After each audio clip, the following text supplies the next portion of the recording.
ఒక ప్రశ్న. ఎందుకు ప్రతి దేశానికి వేర్వేరు కరెన్సీలు లేదా డబ్బున్నాయి?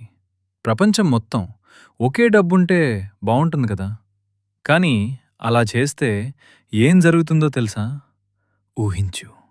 ప్రపంచం మొత్తం ఒకే డబ్బు వాడుతోంది.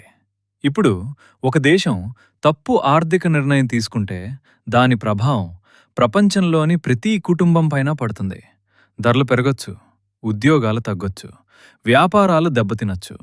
కానీ వేర్వేరు కరెన్సీలు ఉండడం వల్ల ప్రతి దేశం తన ఆర్థిక పరిస్థితికి తగ్గట్టు వడ్డీ రేట్లు, డబ్బు సరఫరా, ద్రవ్యోల్బణం వీటిని తనే నియంత్రించుకోగలదు. అందుకే భారత్కు రూపాయి, అమెరికాకు డాలర్, జపాన్కు యెన్, యూరప్లోని చాలా దేశాలకు యూరో ఉంది. అంటే కరెన్సీ అనేది కేవలం డబ్బు కాదు, ఒక దేశం తన ఆర్థిక వ్యవస్థను తనే కాపాడుకునే శక్తి. నువ్వు ఈ ప్రయాణంలో భాగం కావాలనుకుంటే వాయిస్ ఆఫ్ యూత్ ఫ్యామిలీలో చేరు. మనం ఒకరికొకరం నేర్చుకుందాం.